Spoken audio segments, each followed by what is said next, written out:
नमस्कार, आदाब, जय हिंद।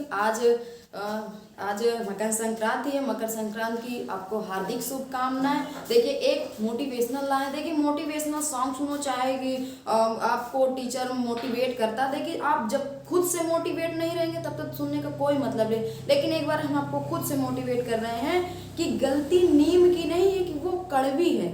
गलती नीम की नहीं है कि वो कड़वी है, खुद गर्जी इस जीव की है कि इसे मीठा पसंद है। इसलिए परिस्थितियों की गलती नहीं है, प्रॉब्लम आपकी है कि बिना मेहनत के सफलता पाना चाहते हैं तो ऐसा असंभव है। देखिए, इसके पहले वीडियो में हमने कल ह्यूमन टीथ के बारे में बताया, क्या मानव दांत के बारे में, वो पाचन से रिलेटिव है, इसलिए हमने कल उसको बता दिया था। यदि उस वीडियो को आप ना देखे हो तो पहले जाके हमारे उस वीडियो को देख लीजिए। उसके बाद आज हम डाइजेस्टिव सिस्टम लेके आए, क्या पाचन तंत्र। देखिए, पाचन तंत्र होता क्या है, सिस्टम का मतलब क्या होता है, जो पाचन करता है उसमें सारे मिलके, यानी पार्ट जो मिलके उसको डाइजेशन करते हैं। यानी अकेले डाइजेशन कैसे, मतलब बहुत सारे पार्ट मिलके ही तो डाइजेशन करते हैं। लेकिन आग से डाइजेशन से कोई रिलेटेड नहीं है। आँख क्या करती, वो देखने का काम करती, लेकिन सिस्टम का मतलब सारे सिस्टम मिला के, जैसे कंप्यूटर होता वो एक प्रकार का सिस्टम है, उसमें माउस हो गया, सारे मतलब जो भी जैसे से वो चलता है कंप्यूटर, वो सिस्टम बोला जाता है। ठीक उसी प्रकार जैसे डाइजेशन में सारे ऑर्गन, यानी जो डाइजेशन के पार्ट होते हैं, जो डाइजेशन में हेल्प करते हैं, उन्हें डाइजेस्टिव सिस्टम कहते हैं। अब होता क्या है डाइजेस्टिव सिस्टम, यानी पाचन तंत्र किसे कहते हैं, पाचन क्या, व्हाट इज डाइजेशन, पाचन किसे कहा जाता। तो पाचन वो होता है जो बृहद अणुओं को सरल अणुओं में चेंज करे। यानी जैसे हम बड़े बड़े पार्टिकल को खाते हैं तो उन्हें छोटे छोटे पार्टिकल में तोड़ना ही पाचन कहलाता है। कोई पूछ ले कि पाचन क्या है, तो आप क्या बताएंगे कि बड़े बड़े अणुओं को छोटे छोटे अणुओं में कन्वर्ट करना ही डाइजेशन कहलाता। अब डाइजेशन में जैसे हम खाते हैं तो फूड में देखिए, ये एक फिजियोलॉजी भी होती है, क्या बोलते हैं, फिजियो और केमिकल दोनों प्रोसेस होती। कैसे, देखिए, हम जब इसको भौतिक रसायन भी कहते हैं। क्यों कहते हैं, क्योंकि जब हम फूड खाते हैं तो उसमें ऊर्जा मिलती है, और ऊर्जा किसका पार्ट होता है, वो भौतिक का पार्ट होता। तो क्यों, क्योंकि हम जब भोजन खाते हैं तो उनमें क्या क्या मेनली खाते हैं, कहते हैं कार्बोहाइड्रेट, प्रोटीन, वसा, और क्या खाते हैं, विटामिन। अब उनमें से हमको एनर्जी मिलती है।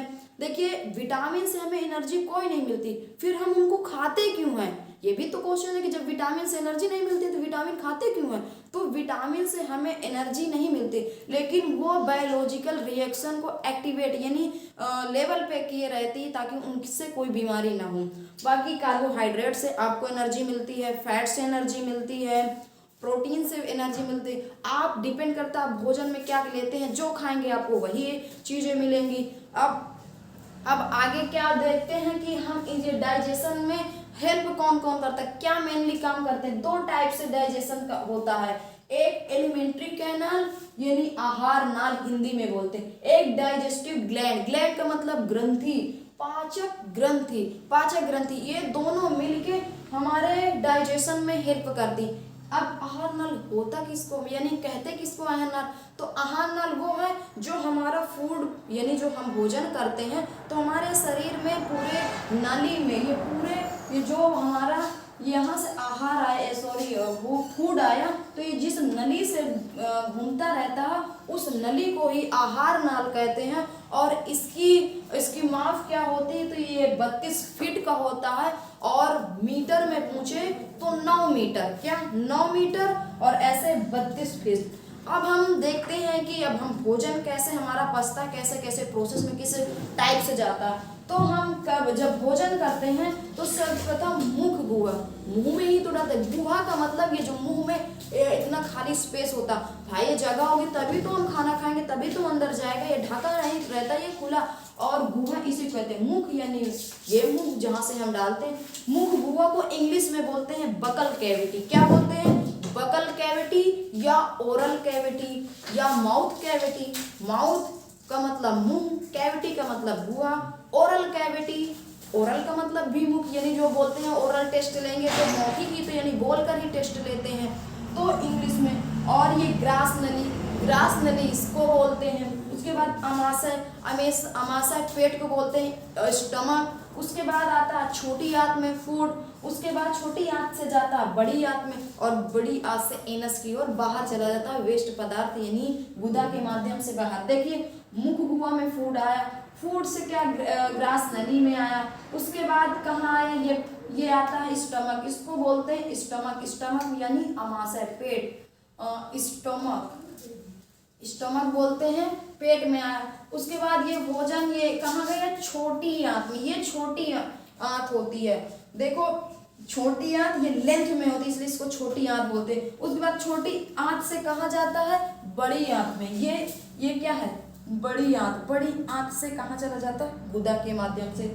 आप देखते हैं इसमें डाइजेस्टिव ग्लैंड ये क्या करती हैं, देखो हमारे चारों ओर जो होती हैं डाइजेस्टिव ग्लैंड, ये भी क्या करती हैं, भोजन को पचाने में हेल्प करती हैं। देखिए पाचन ग्रंथि, पाचन, अभी हमने एलिमेंट्री कैनाल के बारे में समझा, अब डाइजेस्टिव ग्लैंड, इसमें ये भी पाचन ग्रंथि भी हेल्प करती है, हमारे शरीर के चारों तरफ पाचन ग्रंथि पाई जाती है जो इनको डाइजेशन करने में हेल्प करती है। लार ग्रंथि, इंग्लिश में बोलते हैं स्लाइवी ग्लैंड, स्लाइवा का मतलब होता है लार, ग्लैंड का मतलब ग्रंथि। जब तक भोजन में लार नहीं बनेगा यानी हमारे मुंह में लार नहीं बनेगा उसमें डाइजेशन नहीं होगा।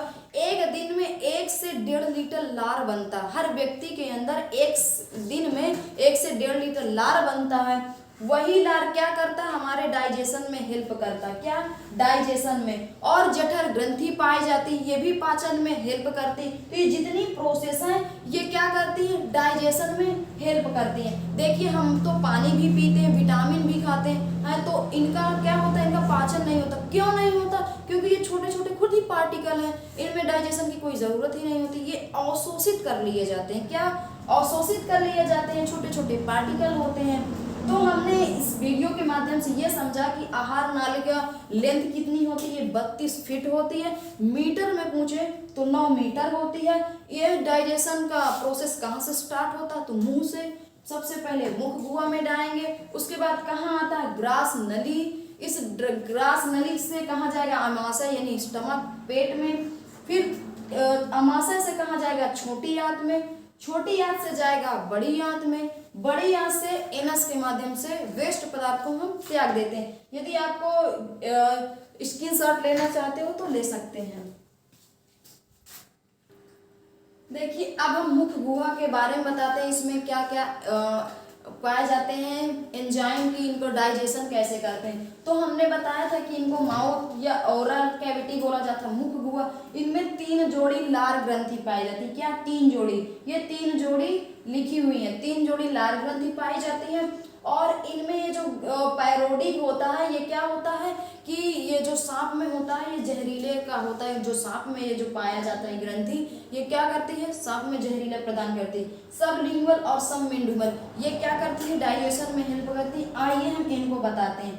ये जो हमारे अंदर हमने बताया था कि हमारे शरीर के अंदर जो लार बनता है वो एक दिन में 1 से 1.5 लीटर तक बनता है, एक दिन में। जो लाइसोजाइम एंजाइम होता है ये क्या करता है, जैसे हमारे अंदर लार बना, हमने गंदा कोई हाथ हुआ, कोई किसी ने कुछ दिया खाने का तो हम सीधा मुंह में डाल लिए, यानी कुछ उस टाइम पानी ना मिला या गंदे हाथ रहे तो क्या होता है, हमने खा लिया तो अब अंदर अगर ये नहीं रहेगा लाइसोजाइम एंजाइम तो अंदर हमको क्या कर देगा, वो खराब कर देगा यानी बीमारी ला देगा। इसीलिए लाइसोजाइम एंजाइम क्या करता है, जीवाणुनाशी होता है यानी जीवाणुओं को मार देता है। कोई भी जब हम पार्टिकल खाते हैं यानी गंदा, जैसे हाथ गंदे हो गए तो अंदर क्या होता है, कि जो लाइसोजाइम एंजाइम होता है ये जीवाणुनाशी होता है, कीटाणुनाशी यानी जीवाणु कीटाणुओं को मार देता है, इनसे हमारे शरीर की सुरक्षा हो जाती है। टाइलिन एक एंजाइम होता है, टाइलिन ये क्या करता है, स्टार्च, इसको मंड बोलते हैं, चोकर यानी इन चोकर, इन दोनों डाइस्टेज और टाइलिन, ये चोकर का क्या करता है, पाचन करता है। देखिए जो हम रोटियां बनाते हैं, जो हम चालते हैं तो ऐसा तो है नहीं जितना भी चाले उसमें क्या चोकर आता नहीं, क्या चोकर फिर भी बच जाता है। तो अगर चोकर नहीं रहेगा तो डाइजेशन बहुत देर में होगा। देखो मैदा में चोकर नहीं पाया जाता है, तो मैदा की अगर 3-4 रोटियां आप खा जाएंगे तो उतना जल्दी डाइजेशन नहीं होगा जितना कि रोटी, क्योंकि उसमें क्या चोकर नहीं पाया जाता है। और जो रोटियां होती हैं जनरली जो इसमें आटे की बनती हैं तो उनमें चोकर होता है, और चोकर ही क्या करता है, जल्दी पच जाता है, पाचन हो जाता है, लेकिन उसका नहीं। तो जिसमें चोकर रहेगा उसका जल्दी पाचन होता है, जिसमें चोकर नहीं होगा उसका जल्दी डाइजेशन नहीं होता। एक म्यूकस होता है, म्यूकस एक चिपचिपा का पदार्थ होता है। कैसा? चिपचिपा सा पदार्थ होता है।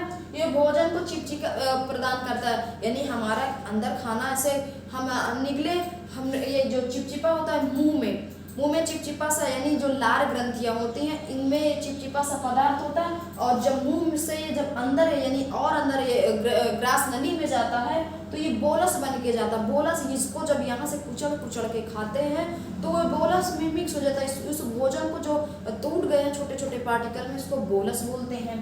तो ये देखो ईसोफेगस ग्रास नली, इसमें पाचन नहीं होता, यहाँ पाचन नहीं होता। पहले जो प्रोसेस पाचन की मुंह से स्टार्ट होती। क्यों? क्योंकि दांत, जितना आप छोटे छोटे पार्टिकल खाएंगे, देखिए कभी कभी बोलते हैं ना कि एक 10 मिनट वाले व्यक्ति के अंदर एनर्जी आएगी खाने वाले की कि 20 मिनट वाले। तो 20 मिनट वाले को खाने वाले को व्यक्ति को क्यों इतनी एनर्जी आएगी? क्योंकि वो भोजन को चबा चबा कर खाता है। क्यों? जितना ही आप दांतों के माध्यम से छोटा छोटे टुकड़ों में तोड़ लेंगे उतना ही आपको डाइजेशन में हेल्प करेगा। आप जल्दी खाते रहते हैं तो उसमें से डाइजेशन नहीं होगा। जितना आप छोटे छोटे पार्टिकल में कर लेंगे उतना ही डाइजेशन में आपको आराम होगा। तो जो ईसोफेगस जो ग्रास नली होती है इसमें पाचन नहीं होता, यहाँ नहीं होता। देखिए भोजन को धकेलने के लिए ये काम करता है। देखो हमने जैसे खाना खाया, अब पता है यहाँ से खाया, यहाँ से सीधा पेट में से धक धक ऐसे ऐसे गिरा तो चोट आ जाएगी। तो चोट नहीं आती, क्यों नहीं आती? चाहे हम जितनी जल्दी खाएं, लेकिन यहाँ धीरे धीरे ही ये धकेलने का काम करता।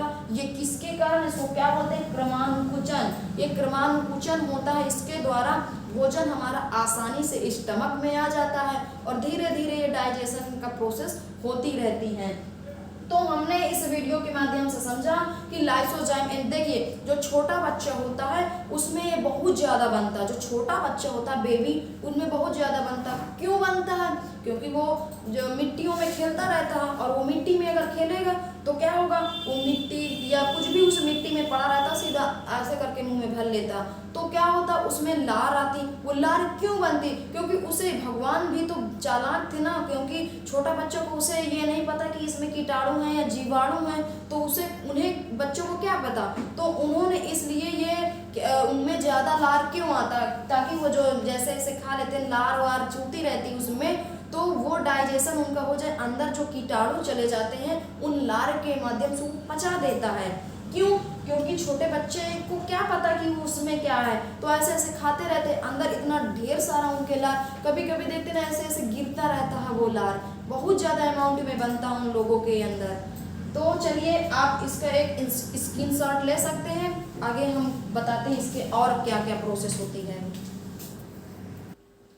देखिए ईसोफेगस के बारे में समझे, अब हम देखते हैं स्टमक के बारे में।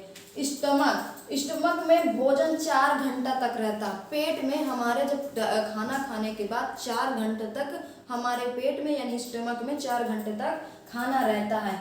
आमाशय के 3 भाग होते हैं। क्या क्या होते हैं? कार्डियक, क्वांडिक और पाइलोरिक। ये कार्डियक क्यों बना? जो हृदय के अध्ययन को बोलते हैं कार्डियोलॉजी। कार्डियो का मतलब हृदय, लॉजी टर्म का मतलब टू स्टडी, तो उसके बारे में अध्ययन करना क्या कहलाता है?